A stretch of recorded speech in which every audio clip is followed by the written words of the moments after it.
Hello, everybody. Hello, hello, hello. We are back.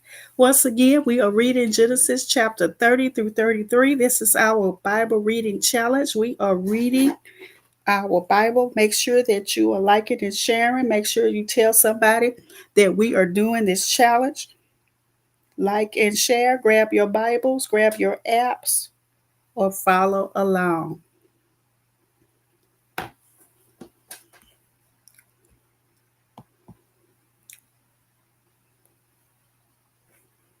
Okay, we are reading Genesis chapter 30. And I am in the NLT version. When Rachel saw that she wasn't having any children for Jacob, she became jealous of her sister. She pleaded with Jacob, "Give me children or I'll die." Then Jacob became furious with Rachel. "Am I God?" he asked. "He's one who has kept you from having children." Then Rachel told him, "Take my maid Bilhah, and sleep with her.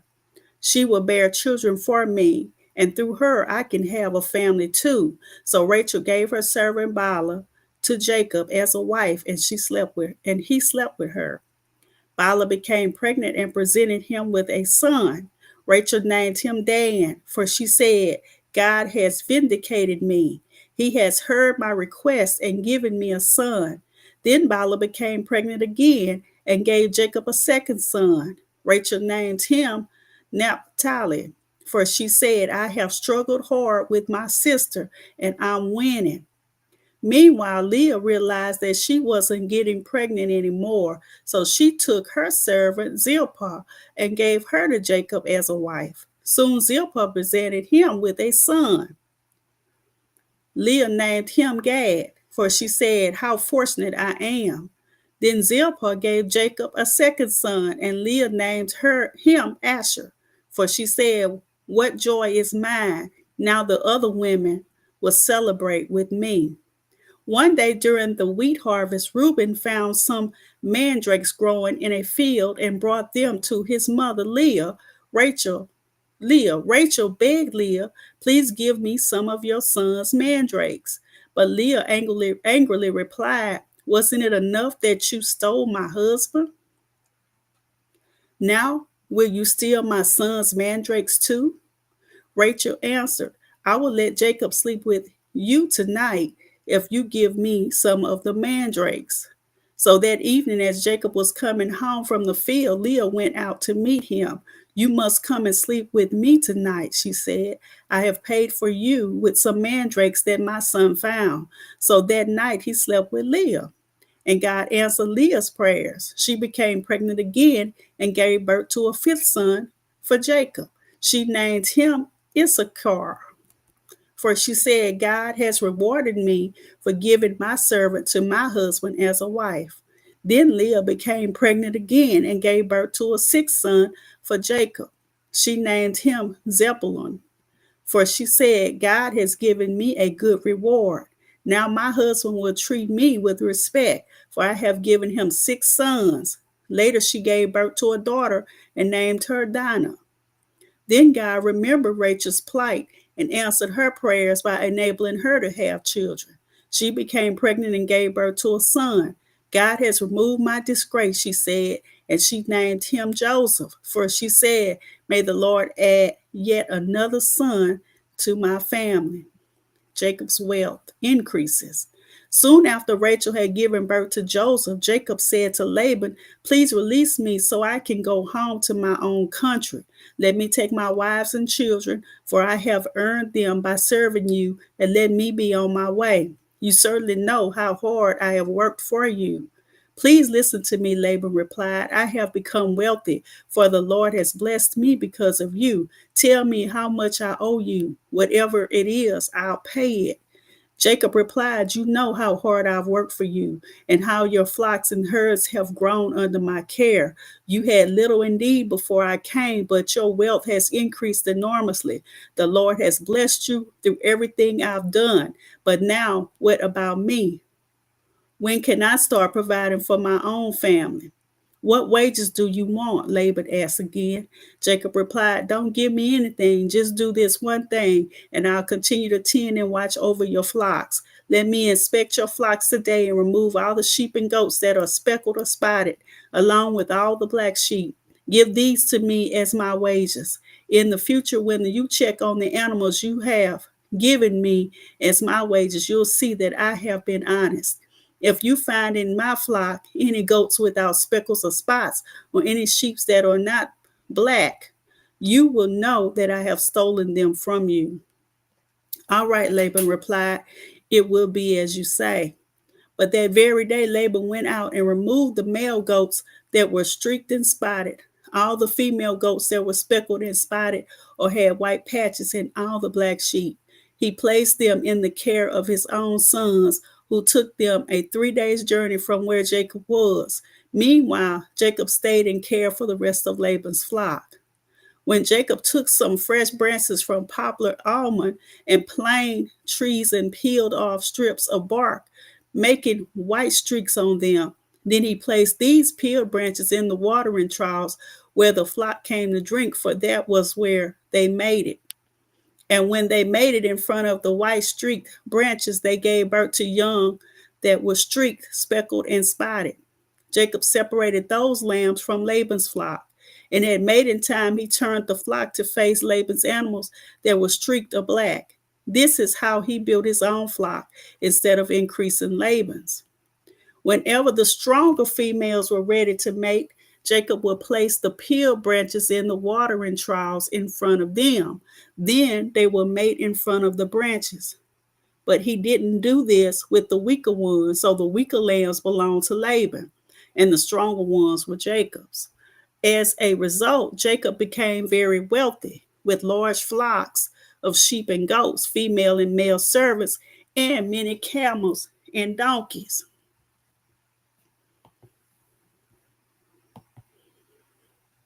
Okay, so now we're going to go on to chapter 31.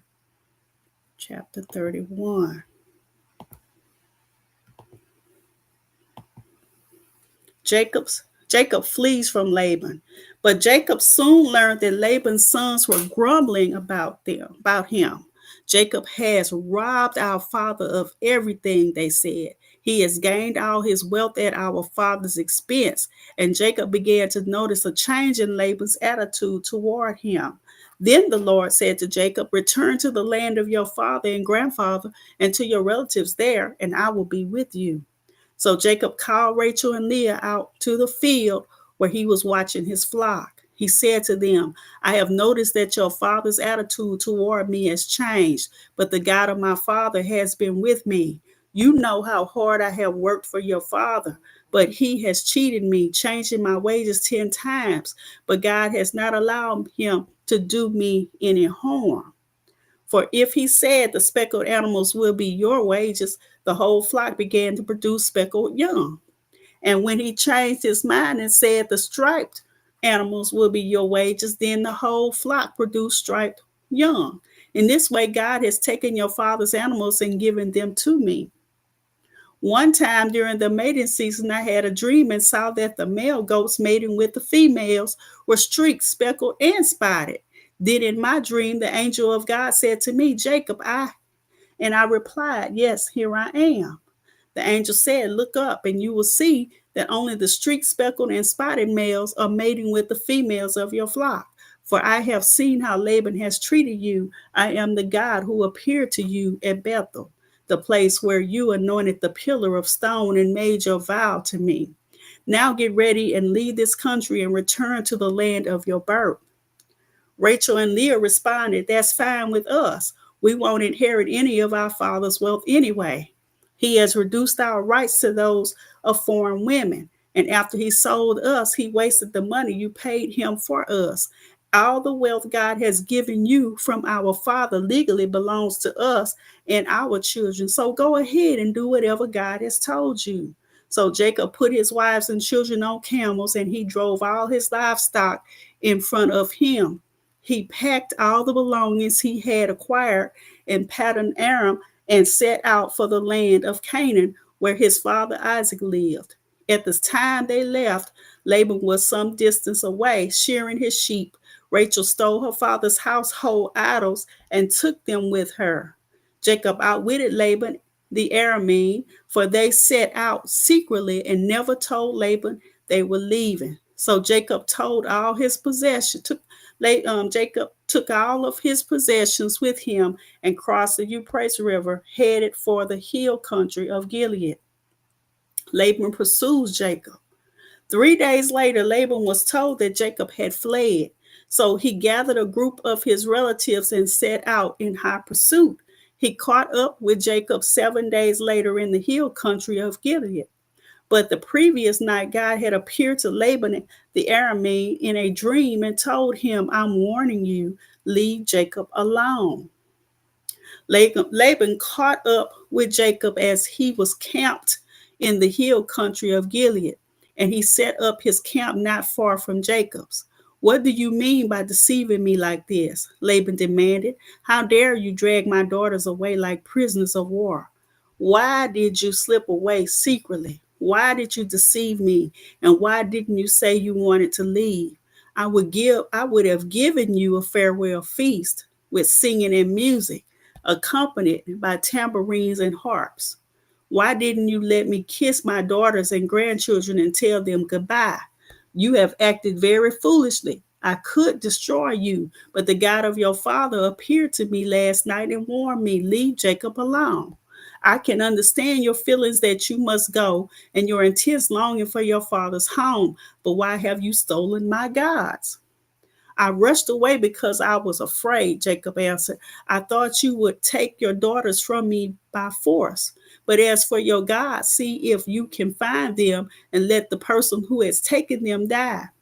And if you find anything else that belongs to you, identify it before all these relatives of ours, and I will give it back. But Jacob did not know that Rachel had stolen the household items. Laban went first into Jacob's tent to search there, then into Leah's, and then the tents of the two servant wives. But he found nothing. Finally, he went into Rachel's tent, but Rachel had taken the household idols and hidden them in her camel saddle, and now she was sitting on them. When Laban had thoroughly searched her tent without finding them, she said to her father, Please, sir, forgive me if I don't get up for you. I'm having my monthly period. But Laban continued his search, but he could not find the household idols. Then Jacob became very angry and he challenged Laban. What's my crime? He demanded. What have I done wrong to make you chase after me as though I were a criminal? You have rummaged through everything I own. Now show me what you found that belongs to you. Set it out here in front of us before our relatives for all to see. Let them judge between us. For 20 years I have been with you, caring for your flocks. In all that time, your sheep and goats never miscarried. In all those years, I never used a single ram of yours for food. If any were attacked and killed by wild animals, I never showed you the carcass and asked you to reduce the count of your flock. No, I took my loss. You made me pay for every stolen animal, whether it was taken in broad daylight or in the dark of night. I worked for you through the scorching heat of the day and through cold and sleepless nights. Yes, for 20 years I slaved in your house. I worked for 14 years earning your two daughters, and then 6 more years for your flock. and you changed my ways 10 times. In fact, if the God of my father had not been on my side, the God of Abraham and the fearsome God of Isaac, you would have sent me away empty handed. But God has seen your abuse and my hard work. That is why he appeared to you last night and rebuked you. Jacob's treaty with Laban. Then Laban replied to Jacob, these women are my daughters. These children are my grandchildren, and these flocks are my flocks. In fact, everything you see is mine. But what can I do now about my daughters and their children? So come, let's make a covenant, you and I will be a witness to our commitment. So Jacob took a stone and set it up as a monument. Then he told his family members, gather some stones. So they gathered stones and piled them in a heap. Then Jacob and Laban sat down beside the pile of stones to eat a covenant meal. To commemorate the event, Laban called the place Jegar Sethutha, which means witness pile in Aramaic. And Jacob called it Gatley, which means witness pile in Hebrew. Then Laban declared, this pile of stones will stand as a witness to remind us of the covenant we have made today. This explains why it was called Galilee, witness pile. But it was also called Mizpah, which means watchtower. For Laban said, may the Lord keep watch between us to make sure that we keep this covenant when we are out of each other's sight. If you mistreat my daughters or if you marry other wives, God will see it even if no one else does. He is a witness to this covenant between us. See this pile of stones, Laban continued, and see this monument I have set between us. They stand between us as witnesses of our vows. I will never pass this pile of stones to harm you, and you must never pass these stones or this monument to harm me. I call on the God of our ancestors, the God of your grandfather Abraham, and the God of my grandfather Nahor, to serve as a judge between us. So Jacob took an oath before the fearsome God of his father Isaac to respect the boundary line. Then Jacob offered a sacrifice to God there on the mountain and invited everyone to a covenant feast. After they had eaten, they spent the night on the mountain. Laban got up early the next morning and he kissed his grandchildren and his daughters and blessed them. Then he left and returned home.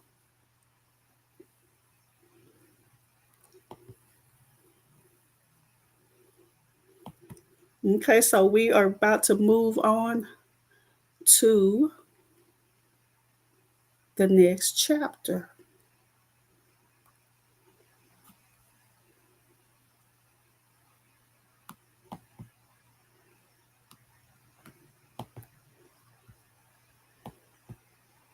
Genesis 32. Genesis 32.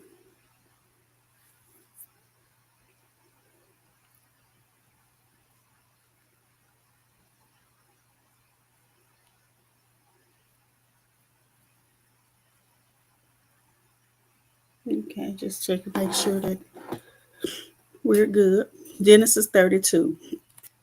As Jacob started on his way again, angels of God came to meet him. When Jacob saw them, he exclaimed, this is God's camp. So he named the place Mahanaim.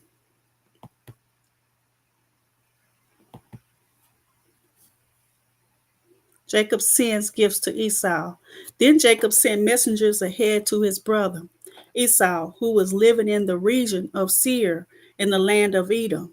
He told them, give this message to my master Esau. Humble greetings from your servant Jacob. Until now, I have been living with Uncle Laban, and now I own cattle, donkeys, flocks of sheep and goats, and many servants, both men and women. I have sent these messengers to inform my Lord of my coming, hoping that you will be friendly to me. After delivering the message, the messengers returned to Jacob and reported, we met your brother Esau, and he is already on his way to meet you with an army of 400 men. Jacob was terrified at the news. He divided his household along with the flocks and herds and camels into two groups. He thought, if Esau meets one group and attack it, perhaps the other group can escape. Then Jacob prayed, O God of my grandfather Abraham and God of my father Isaac. O Lord, you told me, return to your own land and to your relatives, and you promised me I will treat you kindly, and I am not worthy of all the unfailing love and faithfulness you have shown to me, your servant. When I left home and crossed the Jordan River, I owned nothing except a walking stick. Now my household fills two large camps. O Lord, please rescue me from the hand of my brother Esau. I am afraid that he is coming to attack me, along with my wives and children. But you promised me I will surely treat you kindly, and I will multiply your descendants until they become as numerous as the sands along the seashore, too many to count. Jacob stayed where he was for the night. Then he selected these gifts from his possessions to present to his brother Esau: 200 female goats, 20 male goats, 200 ewes, 20 rams, 30 female camels with their young, 40 cows, 10 bulls, 20 female donkeys, and 10 male donkeys. He divided these animals into herds and assigned each to different servants. Then he told his servants, go ahead of me with animals, but keep some distance between the herds. He gave these instructions to the men leading the first group.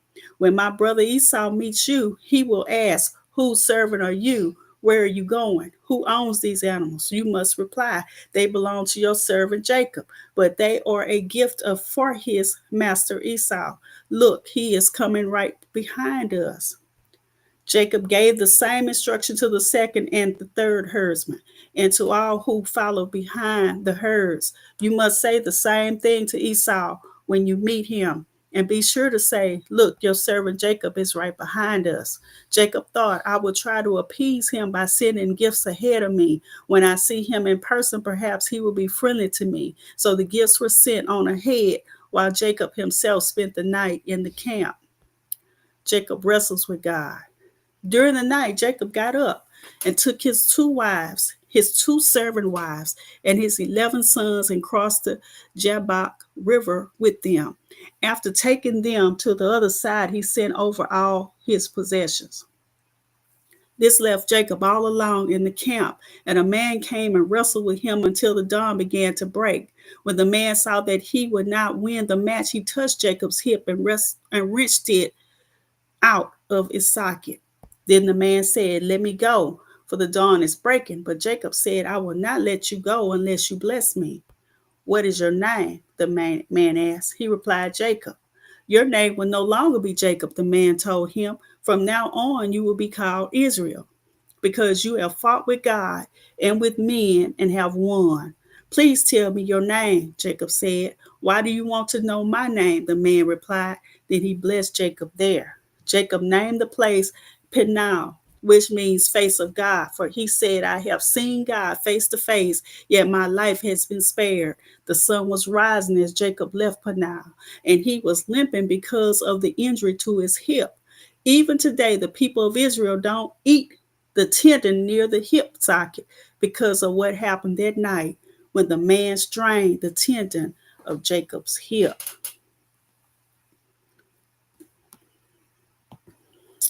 So now we are moving right along. We are going on to Genesis chapter 33.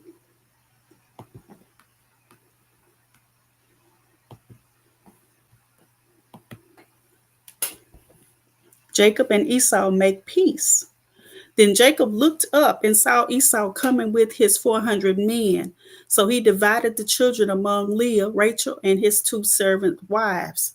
He put the servant wives and their children at the front, Leah and her children next, and Rachel and Joseph last. Then Jacob went on ahead. As he approached his brother, he bowed to the ground 7 times before him. Then Esau ran to meet him and embraced him, threw his arms around his neck and kissed him, and they both wept. Then Esau looked at the women and children and asked, who are these people with you?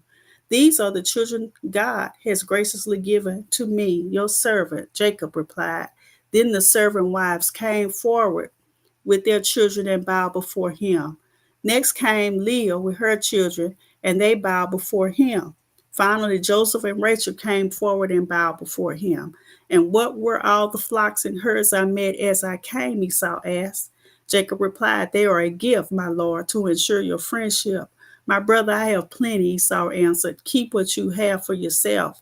But Jacob insisted, "No, if I have found favor with you, please accept this gift from me. And what a relief to see your friendly smile. It is like seeing the face of God.